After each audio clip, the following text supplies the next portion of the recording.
Pada hari itu, keluarlah Yesus dari rumah itu dan duduk di tepi danau. Maka datanglah orang banyak berbondong-bondong lalu mengerumuni dia, sehingga ia naik ke perahu dan duduk di situ, sedangkan orang banyak semuanya berdiri di pantai. Dan ia mengucapkan banyak hal dalam perumpamaan kepada mereka. Katanya, Adalah seorang penabur keluar untuk menabur. Pada waktu ia menabur, sebagian benih itu jatuh di pinggir jalan. Lalu datanglah burung dan memakannya sampai habis. Sebagian jatuh di tanah yang berbatu-batu, yang tidak banyak tanahnya. Lalu benih itu pun segera tumbuh, karena tanahnya tipis. Tetapi sesudah matahari terbit, layulah ia, dan menjadi kering karena tidak berakar. Sebagian lagi jatuh di tengah semak duri, lalu makin besarlah semak itu, dan menghimpitnya sampai mati. Dan sebagian jatuh di tanah yang baik, lalu berbuah. Ada yang 100 kali lipat, ada yang 60 kali lipat, ada yang 30 kali lipat. Siapa bertelinga, hendaklah ia mendengar. maka datanglah murid-muridnya dan bertanya kepadanya.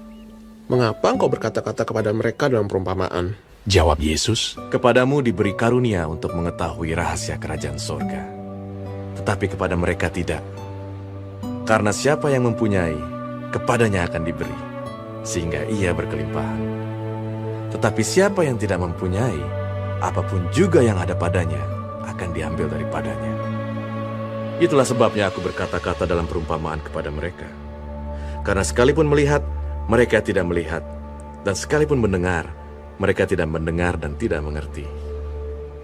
Maka pada mereka genaplah nubuat Yesaya yang berbunyi, Kamu akan mendengar dan mendengar, namun tidak mengerti. Kamu akan melihat dan melihat, namun tidak menanggap. Sebab hati bangsa ini telah menebal, dan telinganya berat mendengar, dan matanya melekat tertutup. Supaya jangan mereka melihat dengan matanya, dan mendengar dengan telinganya, dan mengerti dengan hatinya, lalu berbalik, sehingga aku menyembuhkan mereka. Tetapi berbahagialah matamu, karena melihat, dan telingamu karena mendengar.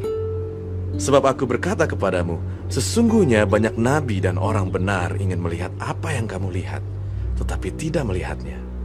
Dan ingin mendengar apa yang kamu dengar, tetapi tidak mendengarnya. Karena itu, dengarlah arti perumpamaan penabur itu. Kepada setiap orang yang mendengar firman tentang kerajaan sorga, tetapi tidak mengertinya, datanglah si jahat, dan merampas yang ditaburkan dalam hati orang itu. Itulah benih yang ditaburkan di pinggir jalan.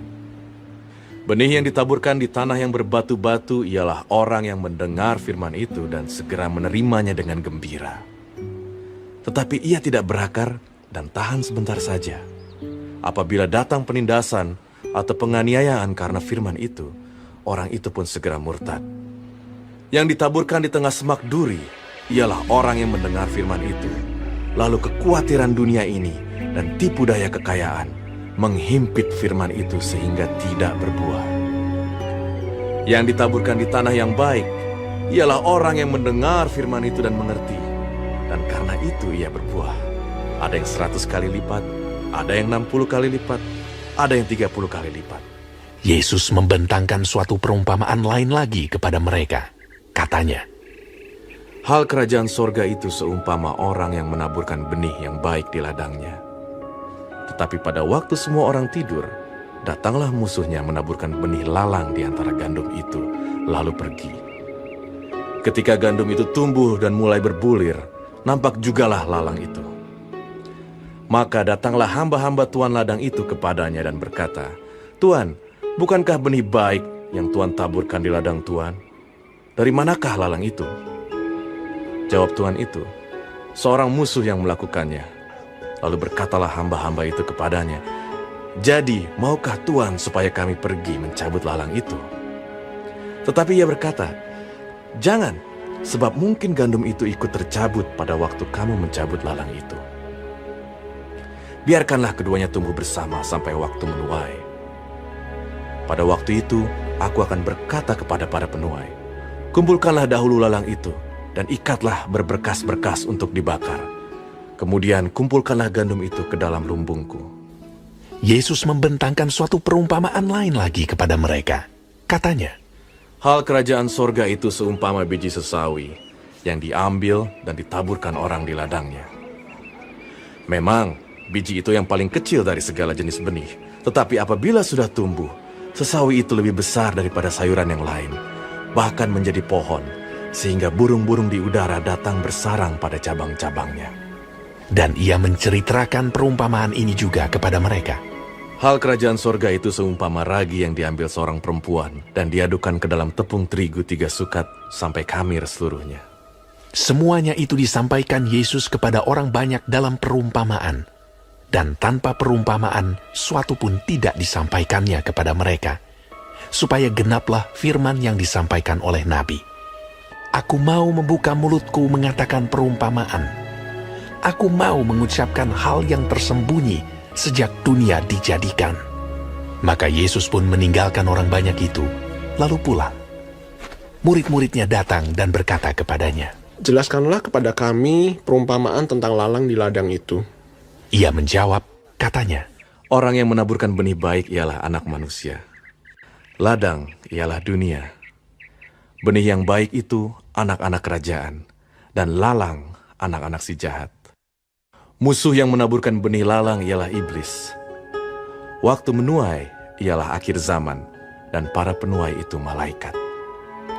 Maka seperti lalang itu dikumpulkan dan dibakar dalam api, demikian juga pada akhir zaman. Anak manusia akan menyuruh malaikat-malaikatnya, dan mereka akan mengumpulkan segala sesuatu yang menyesatkan, dan semua orang yang melakukan kejahatan dari dalam kerajaannya. Semuanya akan dicampakkan ke dalam dapur api. Di sanalah akan terdapat ratapan dan kertakan gigi. Pada waktu itulah, orang-orang benar akan bercahaya seperti matahari dalam kerajaan Bapa mereka. Siapa bertelinga, hendaklah ia mendengar. Hal kerajaan sorga itu seumpama harta yang terpendam di ladang, yang ditemukan orang, lalu dipendamkannya lagi. Oleh sebab sukacitanya, pergilah ia menjual seluruh miliknya, lalu membeli ladang itu. Demikian pula hal kerajaan sorga itu seumpama seorang pedagang yang mencari mutiara yang indah. Setelah ditemukannya mutiara yang sangat berharga, ia pun pergi menjual seluruh miliknya, lalu membeli mutiara itu. Demikian pula hal kerajaan sorga itu seumpama pukat yang dilabuhkan di laut, lalu mengumpulkan berbagai-bagai jenis ikan. Setelah penuh, pukat itu pun diseret orang ke pantai. Lalu duduklah mereka dan mengumpulkan ikan yang baik ke dalam pasu, dan ikan yang tidak baik mereka buang. Demikianlah juga pada akhir zaman. Malaikat-malaikat akan datang memisahkan orang jahat dari orang benar, lalu mencampakkan orang jahat ke dalam dapur api. Di sanalah akan terdapat ratapan dan kertakan gigi. Mengertikah kamu semuanya itu? mereka menjawab, Ya, kami mengerti. maka berkatalah Yesus kepada mereka, Karena itu, setiap ahli Taurat yang menerima pelajaran dari hal kerajaan sorga itu, seumpama tuan rumah yang mengeluarkan harta yang baru dan yang lama dari perbendaharaannya. Setelah Yesus selesai menceritakan perumpamaan-perumpamaan itu, ia pun pergi dari situ.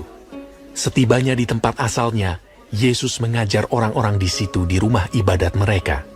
Maka takjublah mereka dan berkata, Dari mana diperolehnya hikmat itu dan kuasa untuk mengadakan mujizat-mujizat itu? Bukankah ia ini anak tukang kayu? Bukankah ibunya bernama Maria dan saudara-saudaranya Yakobus, Yusuf, Simon, dan Yudas? Dan bukankah saudara-saudaranya perempuan semuanya ada bersama kita? Jadi, dari mana diperolehnya semuanya itu? lalu mereka kecewa dan menolak dia. Maka Yesus berkata kepada mereka, Seorang nabi dihormati di mana-mana, kecuali di tempat asalnya sendiri dan di rumahnya. dan karena ketidakpercayaan mereka, tidak banyak mukjizat diadakannya di situ.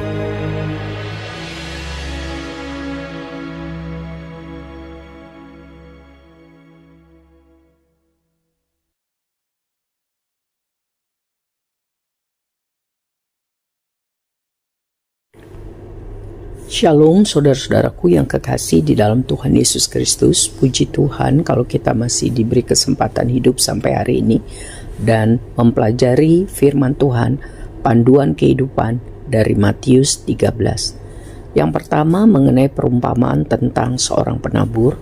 Sesudah itu mengenai perumpamaan tentang lalang di antara gandum. Selanjutnya perumpamaan tentang biji sesawi dan ragi.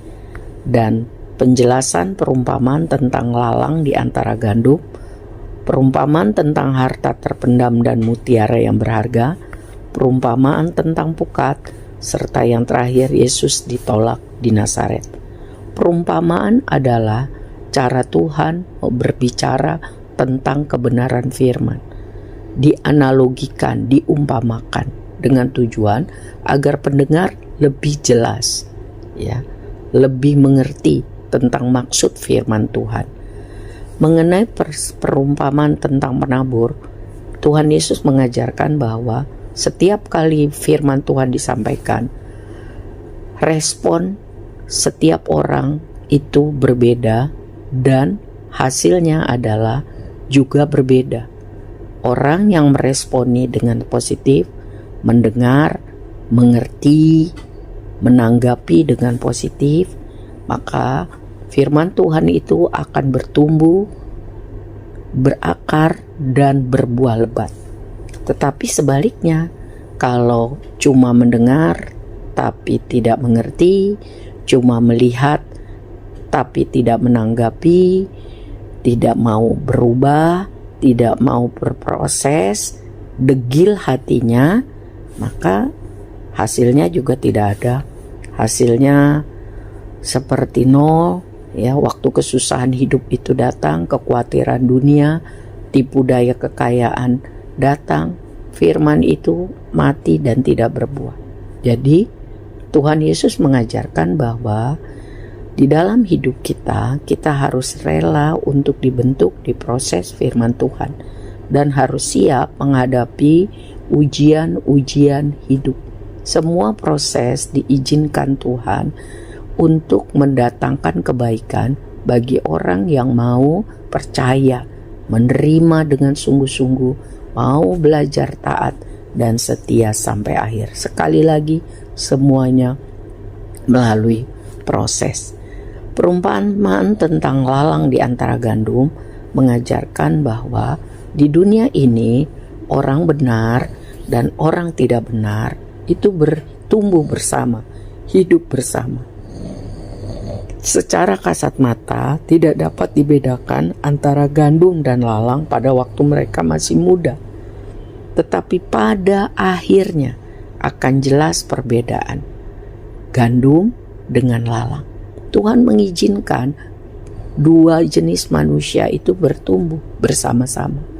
Tapi pada akhirnya akan tampak gandum akan dicabut, akan diproses, akan berguna bagi banyak orang, sedangkan lalang akan diikat dan dibakar. Demikianlah hidup kita, saudara-saudara. Tuhan tolong kita supaya respon kita terhadap firman Tuhan selalu positif, siap dibentuk agar hidup kita seperti gandum yang tumbuh dan menghasilkan buah yang baik demi kemuliaan Tuhan. Selanjutnya mengenai perumpamaan tentang biji sesawi dan ragi. Itu bicara mengenai kerajaan sorga, ya. Firman Tuhan kelihatannya kecil, tetapi akan menjadi besar dalam kualitas dan dalam kuantitas. Sebab Tuhan yang mengerjakannya itu berkuasa dan setia. Jadi mari kita memberitakan kabar baik, memberitakan Injil, bekerja melayani Tuhan. Jangan lemah, jangan putus asa. Karena kita lihat, loh kok begini-begini saja. Ingat bahwa kerajaan sorga itu akan diberkati Tuhan. Pemberitaan firman tidak akan sia-sia. Ya, mari kita lakukan bagian kita supaya banyak orang boleh mengenal Tuhan. hidup di dalam pertobatan. Ya. Sebab Tuhan akan datang dan semua orang akan menghadapi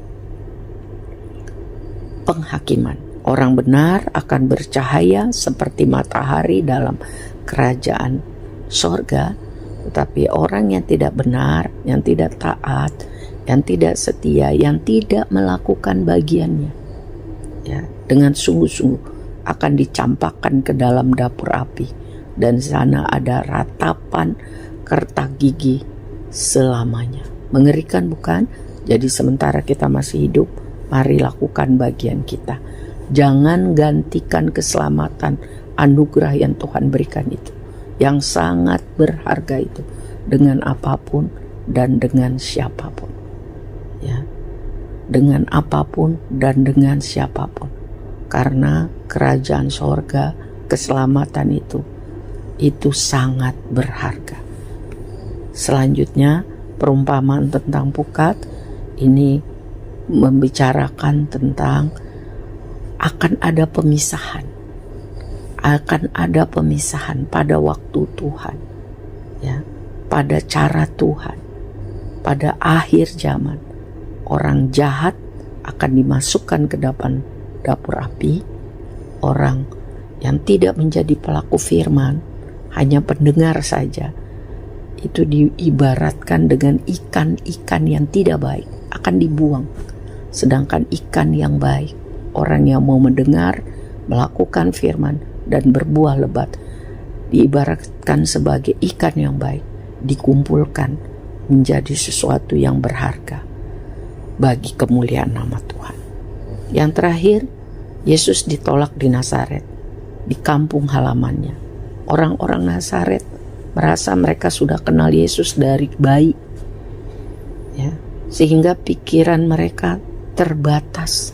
Mereka tidak mau mengenal Yesus lebih dalam lagi sebagai juru selamat, sebagai Mesias. Ya, padahal mereka sudah melihat banyak mujizat, kuasa, hikmat. Mereka takjub, tapi sebatas takjub. Mereka tidak mau percaya. Dikatakan mereka kecewa dan menolak Dia. Saudara, biarlah kiranya Tuhan tolong kita tetap percaya kepada Tuhan, tetap sungguh-sungguh melakukan kehendak-Nya, dan mari kita memberitakan Injil. Ya, di mana saja Tuhan tempatkan kita, supaya banyak orang percaya dan hormat kepada Tuhan Yesus. Kalau kita ditolak, ya, kalau kita tidak dihargai, tetap semangat, jangan kecewa, karena Yesus pun pernah ditolak di kampung halamannya. Lakukan bagian kita, Tuhan beserta kita. Amin.